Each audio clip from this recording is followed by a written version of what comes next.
తెలంగాణలో గత కొన్ని రోజులుగా ప్రభుత్వ పాఠశాలల్లో విద్యార్థులు ఆందోళనలు హాట్ టాపిక్గా మారాయి. సౌకర్యాల లేమి, ఫుడ్, టీచర్ల వేధింపులు ఇలా పలు కారణాలతో స్టూడెంట్స్ నిరసనలు వ్యక్తం చేస్తున్నారు. అయినప్పటికీ అధికార యంత్రాంగంలో మార్పు రావడం లేదనే విమర్శలు వెల్లువెత్తుతున్నాయి. తాజాగా ప్రభుత్వ పాఠశాలలో మరో దారుణ ఘటన చోటు చేసుకుంది. నారాయణపేట జిల్లా మాగనూరు ప్రభుత్వ పాఠశాలలో విద్యార్థులు ఫుడ్ పాయిజన్కు గురయ్యారు.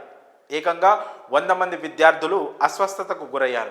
దీంతో అటు అధికారులు ఇటు తల్లిదండ్రుల్లో టెన్షన్ క్రియేట్ అయింది. విద్యార్థుల్లో పలువురికి సీరియస్గా ఉండడంతో ఎప్పుడు ఏం జరుగుతుందో అనే భయాందోళనకు గురవుతున్నారు. పూర్తి వివరాల్లోకి వెళ్తే, బుధవారం మధ్యాహ్న భోజనం చేసిన 100 మంది విద్యార్థులు ఉన్నట్టుండి అనారోగ్యానికి గురయ్యారు.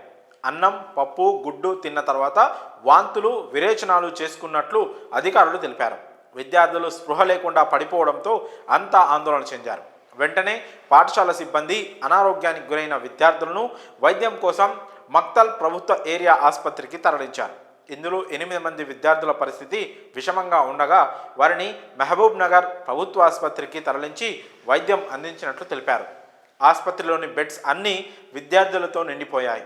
ప్రస్తుతం విద్యార్థుల ఆరోగ్య పరిస్థితి నిలకడగా ఉన్నట్లు అధికారులు వెల్లడించారు. కాగా విద్యార్థులు అనారోగ్యానికి గురైన విషయం తెలుసుకున్న డిఈఓ హుటాహుటిన ప్రభుత్వ పాఠశాలకు చేరుకొని విచారణ చేపట్టారు. ఈ క్రమంలో విద్యార్థి సంఘాలు, తల్లిదండ్రులు డిఈఓతో వాగ్వాదానికి దిగారు. ఇది వరకు పలుమార్లు ఫుడ్ పాయిజన్ జరిగినా అధికారులు చర్యలు తీసుకోవడం లేదని మండిపడ్డారు. ఫుడ్ పాయిజన్కు కారణం అధికారుల నిర్లక్ష్యమే అని ఫైర్ అయ్యారు. వంట ఏజెన్సీ హెచ్ఎం నిర్లక్ష్యంగా వ్యవహరించినందుకు వారిని మార్చాలని డిమాండ్ చేశారు. మధ్యాహ్న భోజనం వికటించి విద్యార్థులు అస్వస్థతకు గురైన ఘటనపై తెలంగాణ ముఖ్యమంత్రి రేవంత్ రెడ్డి సీరియస్ అయ్యారు. స్థానిక ఎమ్మెల్యే వాకిటి శ్రీహరితో మాట్లాడి పిల్లల పరిస్థితిని సమీక్షించారు. నిర్లక్ష్యంగా వ్యవహరించిన వారిని సస్పెండ్ చేయాలని ఆదేశించారు. పిల్లలకు మెరుగైన వైద్యం అందించాలని అన్నారు. విద్యార్థులకు పౌష్టికాహారం అందించే విషయంలో రాజీ పడొద్దన్నారు. ఇలాంటి సంఘటనలు పునరావృతం కాకుండా చూడాలన్నారు. ఘటనపై దర్యాప్తు చేసి పూర్తి వివరాలు నివేదిక సమర్పించాలని జిల్లా కలెక్టర్ను సీఎం రేవంత్ రెడ్డి ఆదేశించారు. సీఎం ఆదేశాలతో విద్యాశాఖ అధికారులు చర్యలు తీసుకుంటున్నారు.